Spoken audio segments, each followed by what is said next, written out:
Mo'tabar mo'mina ayollar kitobidan. Hazrati Maymuna radhiyallohu anhu, mo'minlar onasi. Hazrati Maymunaning islomni qabul qilishi din uchun ham, musulmonlar uchun ham xayr va barakot vasilasi bo'ldi. Chunki uning musulmon bo'lishi uzoq yillardan beri islomga qarshi urush qilgan ba'zi kishilardan jaholat pardasini ko'tardi. Qin va kibrga to'la qalblarni tozaladi. Hazrati Maymuna radhiyallohu anhu Nabiy sallallohu alayhi vasallam uylangan eng so'nggi ayollardir. U payg'ambar xonadonida yashagan qisqa davrda ko'ngilga og'ir botuvchi hech qanday voqea ro'y bermadi. Hazrati payg'ambarimiz sallallohu alayhi vasallamning vafotlaridan keyin uning butun hayoti Rasululloh sallallohu alayhi vasallamning xotiralariga hurmat va taqvo bilan yashashning go'zal bir ramzi bo'ldi. Mo'minlar onasi Maymuna radhiyallohu anhu Qurayshning obro' e'tiborli kishilaridan biri Xoris ibn Hilolning qizidir. Onasi Makkaning fazilat va yuksak nasabi bilan mashhur ayollardan biri Hind binti Af bo'lib, Xolid ibn Validning xolasidir. Maymunaning Ummul Fazl va Salma ismli qiz qardoshlari bor edi. Nabiy sallallohu alayhi vasallamning amakilaridan Abbos ibn Abdul Muttalib radhiyallohu anhu Ummu Fazlga, shahidlarning ulug'i Hamza ibn Abdul Muttalib radhiyallohu anhu Salma radhiyallohu anhuga uylangan edi. Shu bois Abdul Muttalib ibn Hoshim o'g'illari bilan Hazrati Maymunaning opa-singillari o'rtasida avvaldan juda mustahkam qarindoshlik rishtalari bor edi. Tug'ilishi. Maymuna Nabiy sallallohu alayhi vasallamning payg'ambar bo'lishlaridan 6 yil avval Makkada tug'ildi. Islomiyat kelganida hali yaxshi yomonni ajrata olmaydigan yosh qizcha edi. Johiliyat davrida tug'ilgani bois o'zlari yasab olgan butlarga sig'ingan ota-ona tarbiyasini olib, buzuq e'tiqod va urf-odatlar ta'sirida o'sib ulg'aydi. Ammo u payg'ambarlik, vahiy va shu mavzudagi boshqa narsalar haqida eshitar, tushunishga harakat qilar edi. Balog'atga yetgach, uni Makkaning ko'zga ko'ringan yigitlaridan Mas'ud ibn Amrga uzatishdi. U Abbos ibn Abdul Muttalibning zavjasi bo'lgan opasi Ummu Fazlning uyiga tez-tez borib turardi. Opasidan islom dini, musulmon muhojirlar, Badr va Uhud g'azotlari haqidagi xabarlarni eshitar. Bu voqealar uning qalbiga boshqacha ta'sir qilar edi. Ajralishi. Haybar g'azoti haqidagi yolg'on xabarni eshitgan makkalik Quraysh mushriklari juda sevindilar. Abbos ibn Abdul Muttalib radhiyallohu anhuga aziyat beruvchi so'zlar aytib, masxaralay boshladilar. Abbos radhiyallohu anhu mahzun holda uyiga qaytdi. Ammo oradan ko'p vaqt o'tmay haqiqiy xabar yetib keldi. Musulmonlar jangda g'alaba qozongan va yahudiylar Haybardan quvilgan edilar. Abbos radhiyallohu anhu o'rnidan turdi. Eng chiroyli kiyimlarini kiydi. Xuddi bayramdagidek yasanib, viqor bilan odamlar oldiga chiqdi. Bu safar u mushriklarga gapirdi.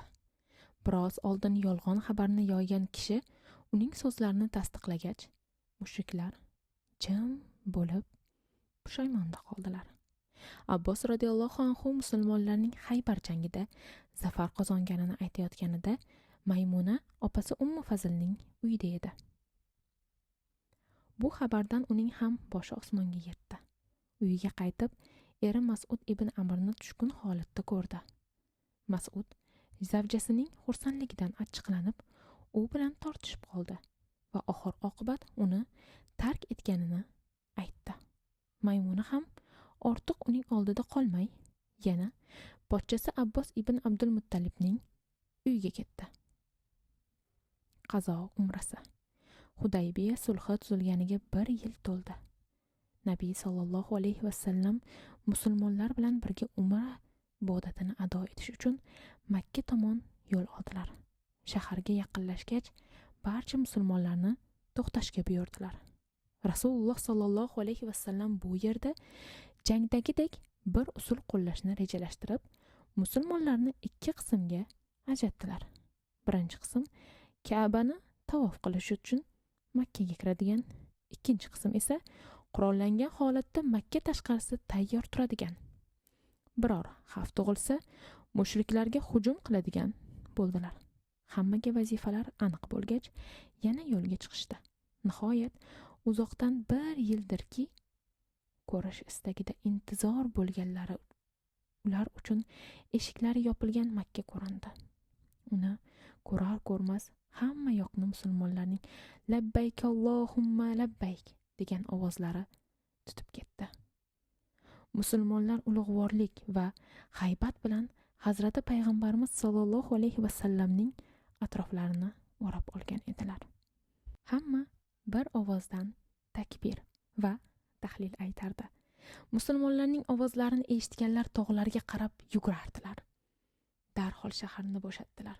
Chunki ular Muhammad sollallohu alayhi vasallam va ashabi chorasiz kishilardek necha yillar ilgari qorong'u tunda Makkani tark etganlaridan so'ng quvvatli va haybatli ko'rinishda kechqurun emas, kuppa kunduzi shaharga bemalol kirib kelishlarini tasavvur ham qilolmas edilar.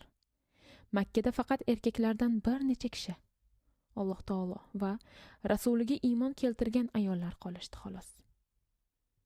Maymunaning taklifi. Maymuna musulmon bo'lsa ham, ammo iymonini yashirin tutardi. Rasululloh sollallohu alayhi vasallam va ashabi bir quyoshdek Makka ufqlaridan ko'tarilgach, u jasoratlanib Allohga iymon keltirganini hammaga bildirdi.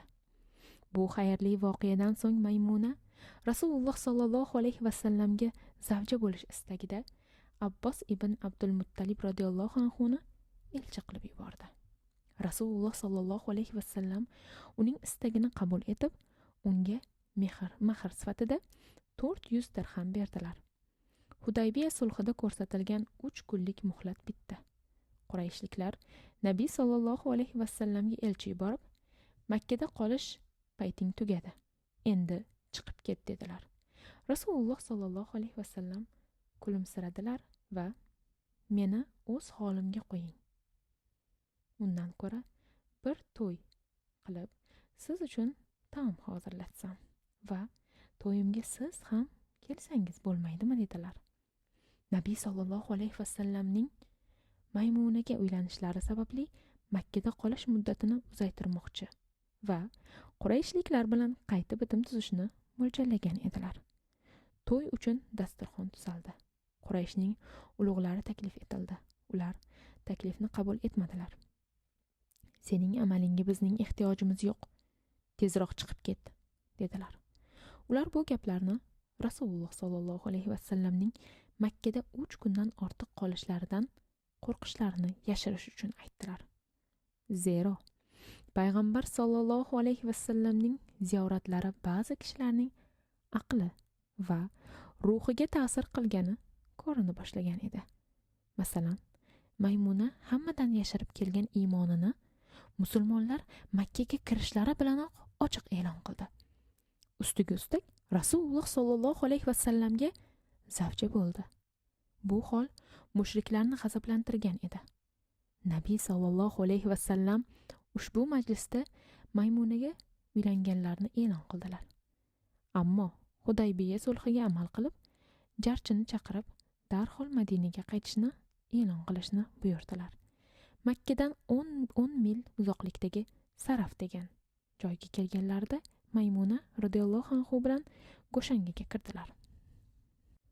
Islom yo'lida xayr va barokatga vasila bo'lishi. Makkadan chiqayotganlarida Maymuna hayqirib Qurayshliklarni musulmon bo'lishga chaqirdi. Uning ovozi Qurayshliklarning kuchli ta'sir qildi. Xolid ibn Valid bunday dedi: Endi har bir aqli joyida bo'lgan odamga ochiq ayon bo'ldiki, Muhammad aslo sehrgar yo shoir emas. U olamlar Robbisining kalomi bilan gapiradi. Ikrima ibn Abu Jahl uning bu gaplariga qo'shilmadi. Badrda o'ldirilgan yaqinlarini eslab unga qarshi chiqdi. Xolid ibn Valid unga bunday javob berdi: bu so'zlarning johiliyat ishi va g'ururdandir. Lekin men vallohi haq menga ayon bo'lgan zamon musulmon bo'ldim. Xolid ibn Valid Amr ibn Os bilan birga Madinaga borib, Rasululloh sollallohu alayhi vasallamga bay'at qildilar.